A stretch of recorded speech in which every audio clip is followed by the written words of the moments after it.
Do you want to improve at a quicker pace? Check out the GitGud course. Instead of just understanding concepts, you'll learn how to implement them directly into your driving.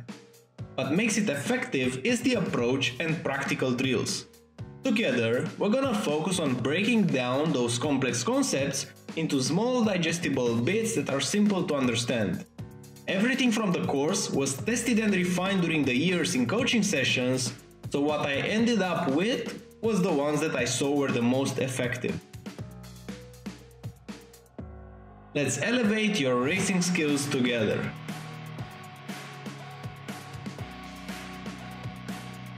Now for the track guide. Before starting, if you want to support the channel, giving it a like is a free way to do it, as this will be pushed to more sim racers like you with the YouTube algorithm.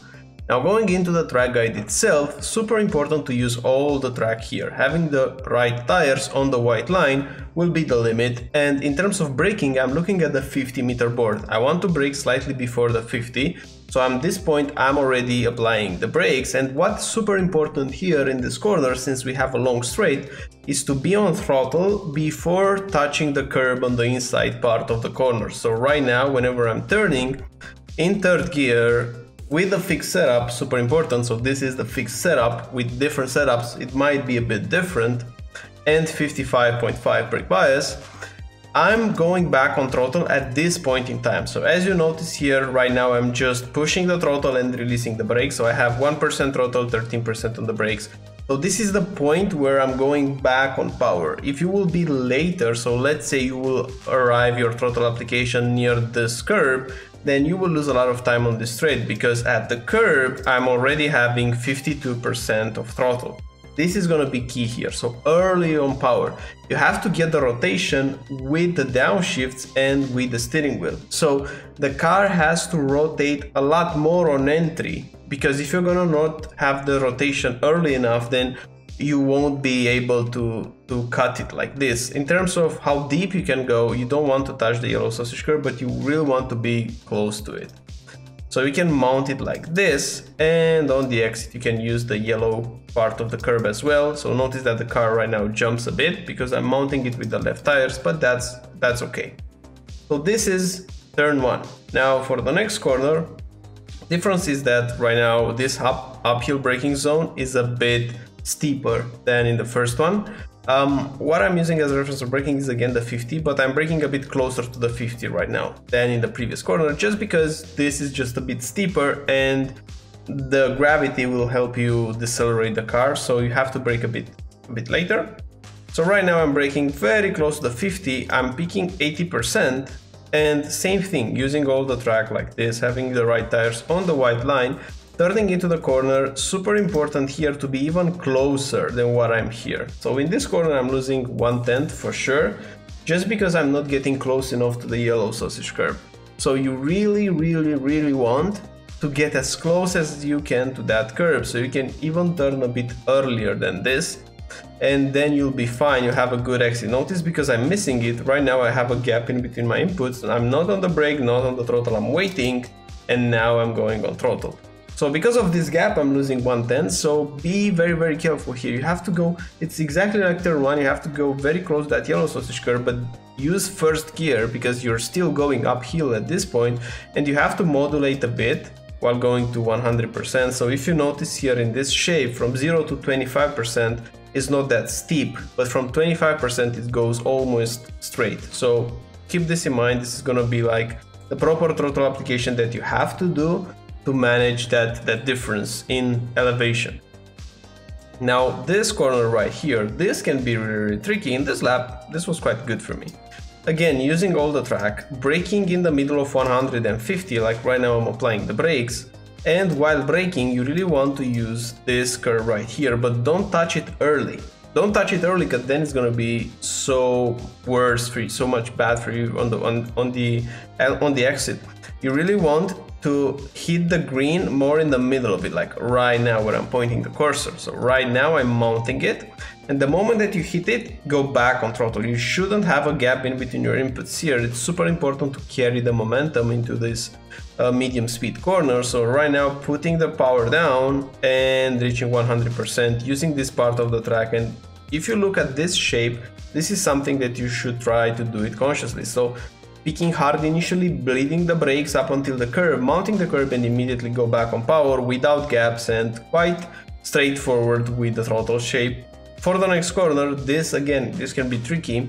I'm braking past the 50, so right now I'm seeing the 50, I'm mounting this curb and slightly past it, like right now I'm applying the brakes. I want to brake initially in a straight line, but it's like you have some milliseconds to go straight, and then immediately you will turn more and more and more. But notice that I'm not braking a lot, and I'm using fourth gear, so I'm braking downshifting. It's for a brief moment that I go straight and then I start to turn. So in a way you could say that you brake and turn at the same time, but if you pay attention to go just a slight moment straight and then to ask for more steering angle, then you'll be fine. Putting the throttle down nice and early is super important here in this corner to avoid this curve altogether. So you want to apex around the beginning of this red and white curve. So you can touch it a bit, but in this part right here when I'm pointing the mouse.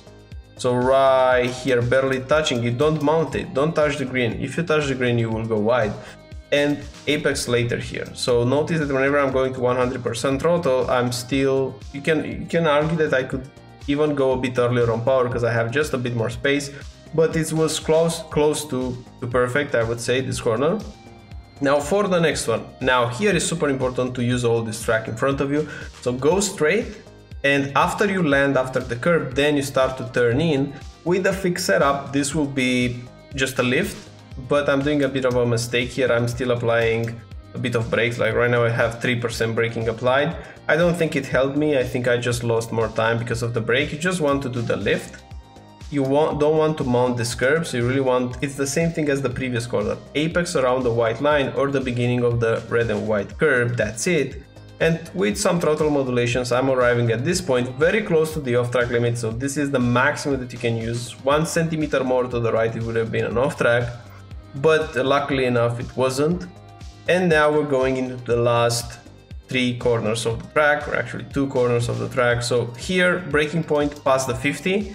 So whenever I'm not seeing the 50 anymore, I'm dropping the throttle and I'm applying a bit of brakes. So it's 9% braking, then immediately putting the throttle down. Here you can mount this curb, but mount it a bit later.